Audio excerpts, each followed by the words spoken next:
Bien-aimés, il nous arrive parfois de ne pas recevoir de réponse à nos prières, malgré notre persévérance et notre patience. On se dit souvent, Dieu nous a-t-il abandonnés? Contrairement à ce que nous pensons, le silence de Dieu, ce n'est pas une chose qui est mauvaise. Et l'absence de réponse de sa part peut s'expliquer de plusieurs façons.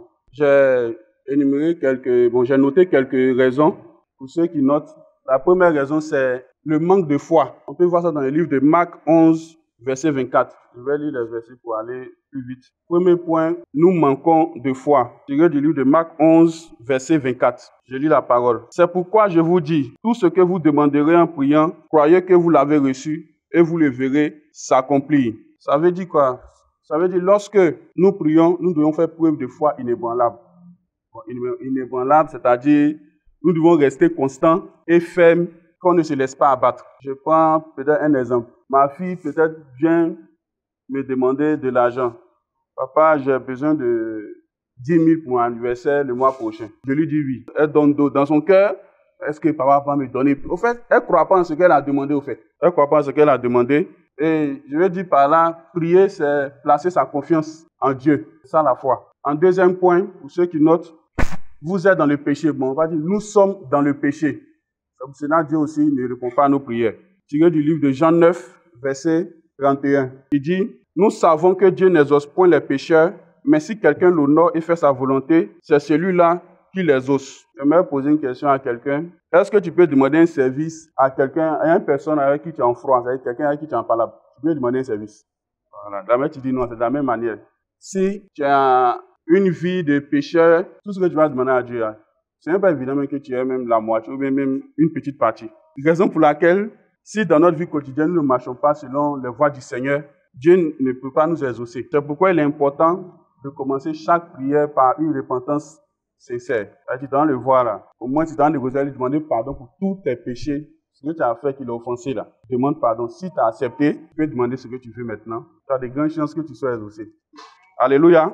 En point 3, nous prions de la mauvaise des façons. Point 3, nous prions de la mauvaise des façons. Tiré du livre de Jacques 4, verset 3. Je lis la parole. Vous demandez et vous ne recevez pas parce que vous demandez mal, dans le but de satisfaire vos passions.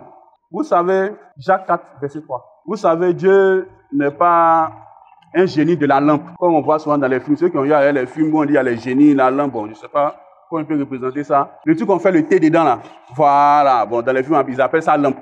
C'est-à-dire, le gars vient, quand il frotte un peu, il y a un génie qui sort. Ouais, je suis le génie de Palaiso. Oui, tu as 3 vœux. Sauce graine, ça sort. Mais, c'est pas comme ça Dieu fonctionne.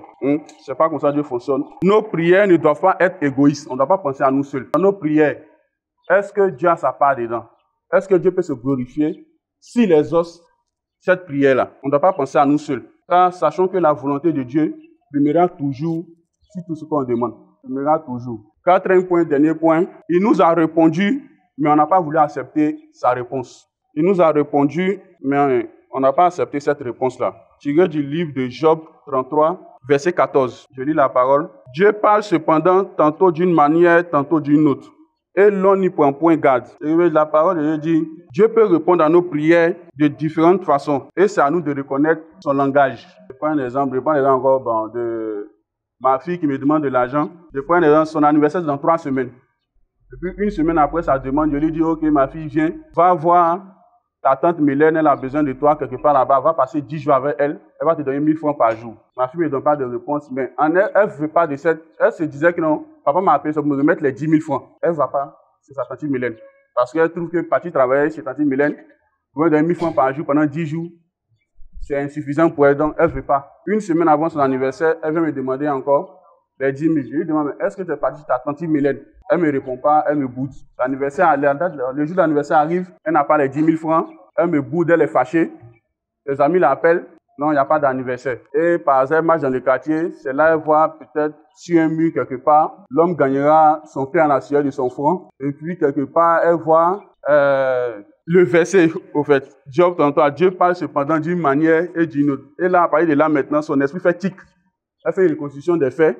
Ah, mais j'avais demandé 10 000 francs à papa la dernière fois, il ne m'a pas remis. Mais il m'a dit d'aller chez ma tante Mylène, elle m'a donné 1000 francs par jour pendant 10 jours. 1000 francs par jour pendant 10 jours, ça fait 10 000 francs.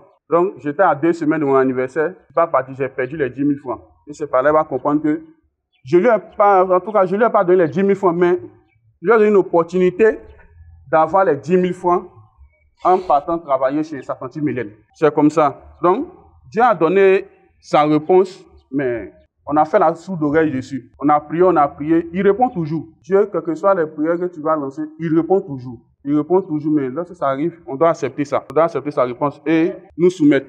Normalement, j'ai fini, mais j'aimerais dire quelque chose à quelqu'un. Tu n'as pas idée de ce que Dieu est en train de faire pendant que tu as mal. Tu ne sais pas ce que Dieu fabrique pendant que tu es seul. Tu peux te sentir désorienté. Tu peux ne pas toujours voir ce que Dieu est en train de faire. Parfois, tu te dis que Dieu t'a oublié, qu'il n'est plus avec toi, tu te poses des questions, tu doutes, tu as peur. J'aimerais te dire ceci, si tu as réellement choisi le Seigneur et Sauveur Jésus, l'unique véritable Dieu, comme ton Dieu, il ne t'a pas abandonné, il ne t'a pas oublié, il ne va jamais t'oublier. Garde la foi, marche dans ses pas et tu expérimenteras l'irréel.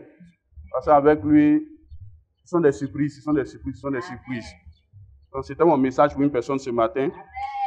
Je vous souhaite une soirée bénie.